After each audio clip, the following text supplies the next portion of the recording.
بسم اللہ الرحمن الرحیم۔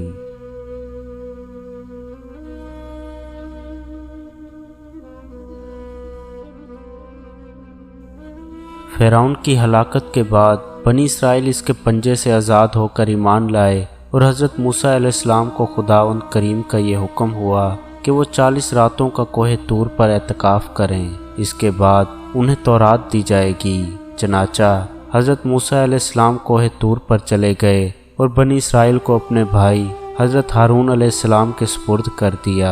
آپ 40 دن تک دن بھر روزہ دار رہ کر ساری رات عبادت میں مشغول رہتے، اور ادھر سامری کو بنی اسرائیل کو گمراہ کرنے کا موقع مل گیا۔ بنی اسرائیل میں ایک شخص تھا جس کا نام سامری تھا، جو طبعی طور پر نہایت گمراہ کن آدمی تھا۔ اس کی ماں نے برادری میں رسوائی و بدنامی کے ڈر سے اس کو پیدا ہوتے ہی پہاڑ کے ایک غار میں چھوڑ دیا تھا، اور حضرت جبرائیل علیہ السلام نے اللہ کے حکم سے اس کو اپنی انگلی سے دودھ پلا پلا کر پالا تھا، اس لیے یہ حضرت جبرائیل علیہ السلام کو پہچانتا تھا۔ اس کا پورا نام موسیٰ سامری ہے، اور حضرت موسیٰ علیہ السلام کا نام بھی موسیٰ ہے۔ موسیٰ سامری کو حضرت جبرائیل علیہ السلام نے پالا تھا، اور حضرت موسیٰ علیہ السلام کی پرورش فرعون کے گھر ہوئی تھی، مگر خدا کی شان کہ فرعون کے گھر پرورش پانے والے موسیٰ علیہ السلام تو خدا کے رسول ہوئے، اور حضرت جبرائیل علیہ السلام کا پالا ہوا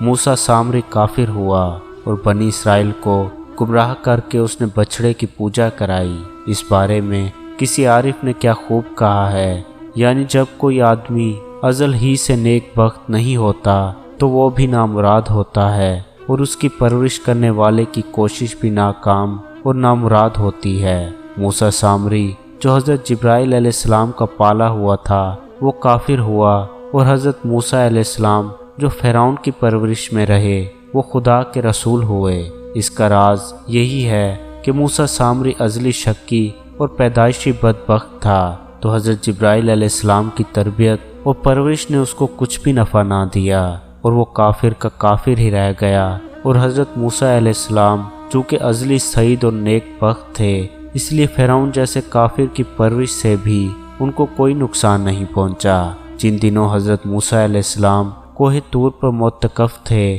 سامری نے آپ کی غیر موجودگی کو غنیمت جانا اور یہ فتنہ برپا کر دیا کہ اس نے بنی اسرائیل کے سونے چاندی کے زیورات کو مانگ کر پگھلایا اور اس سے ایک بچڑا بنایا، اور حضرت جبرائیل علیہ السلام کے گھوڑے کے قدموں کی خاک جو اس کے پاس محفوظ تھی، اس نے وہ خاک بچڑے کے منہ میں ڈال دی تو وہ بچڑا بولنے لگا۔ پھر سامری نے مجمع عام میں یہ تقریر شروع کر دی کہ اے بنی اسرائیل، حضرت موسیٰ علیہ السلام خدا سے باتیں کرنے کے لیے کوہ طور پر تشریف لے گئے ہیں، لیکن خدا تو خود ہم لوگوں کے پاس آ گیا ہے، اور بچڑے کی طرف اشارہ کر کے بولا کہ یہی خدا ہے۔ سامری نے ایسی گمراہ کن تقریر کی کہ بنی اسرائیل کو بچڑے کے خدا ہونے کا یقین آ گیا، اور وہ بچڑے کو پوجنے لگے، اور 12,000 آدمیوں کے سوا ساری قوم نے سونے چاندی کے بچڑے کو بولتا دیکھ کر اس کو خدا مان لیا، اور اس کے آگے سربسجود ہو کر اس بچڑے کو پوجنے لگے۔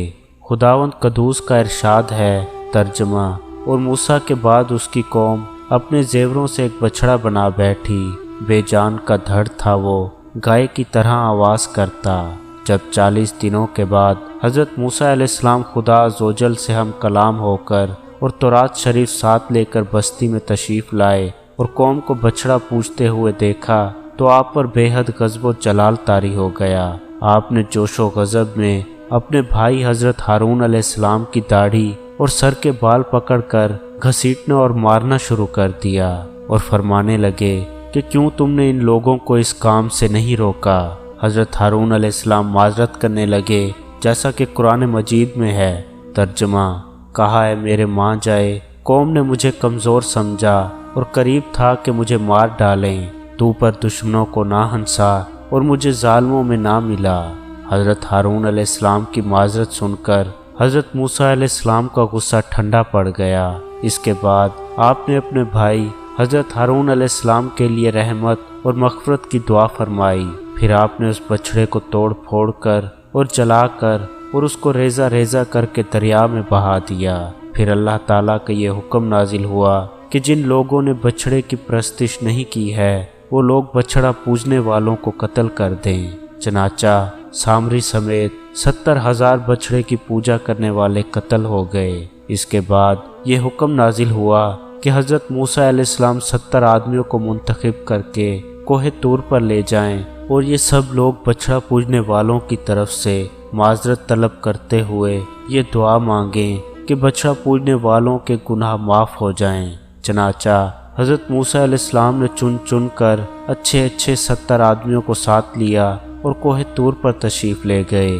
جب لوگ کوہ طور پر طلب معذرت و استغفار کرنے لگے تو اللہ تعالیٰ کی طرف سے آواز آئی کہ اے بنی اسرائیل، میں ہی ہوں، میرے سوا تمہارا کوئی معبود نہیں۔ میں نے ہی تم لوگوں کو فرعون کے ظلم سے نجات دے کر تم لوگوں کو بچایا ہے، لہٰذا تم لوگ فقط میری ہی عبادت کرو اور میرے سوا کسی کو مت پوجو۔ اللہ تعالیٰ کا یہ کلام سن کر یہ 70 آدمی ایک زبان ہو کر کہنے لگے کہ اے موسیٰ، ہم ہرگز آپ کی بات نہیں مانیں گے جب تک ہم اللہ تعالیٰ کو اپنے سامنے نہ دیکھ لیں۔ یہ 70 آدمی اپنی ضد پر بالکل اڑ گئے کہ ہم کو آپ خدا کا دیدار کرائیے ورنہ ہم ہرگز نہیں مانیں گے کہ خداوند عالم نے یہ فرمایا ہے۔ حضرت موسیٰ علیہ السلام نے ان لوگوں کو بہت سمجھایا مگر یہ شریر و سرکش لوگ اپنے مطالبے پر اڑے رہ گئے، یہاں تک کہ اللہ تعالیٰ نے اپنے غضب و جلال کا اظہار اس طرح فرمایا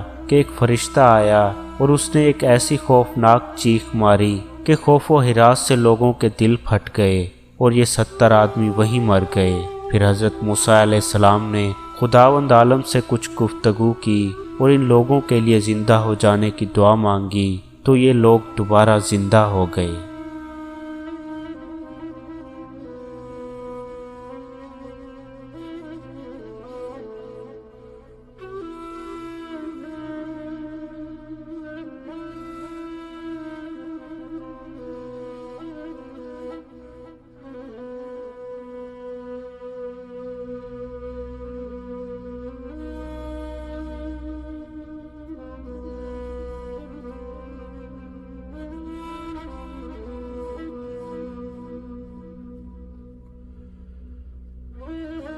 تو آج کی ہماری ویڈیو آپ کو کیسی لگی کمنٹ باکس میں ضرور بتائیے گا، اور جانے سے پہلے ہمارے چینل story.info کو سبسکرائب کرنا مت بھولیں تاکہ آئندہ بھی ایسی ویڈیوز ہمارے چینل کے ذریعے آپ تک پہنچتی رہیں۔ اللہ پاک ہم سب کو راہ راست پر چلنے کی توفیق عطا فرمائے، آمین ثم آمین۔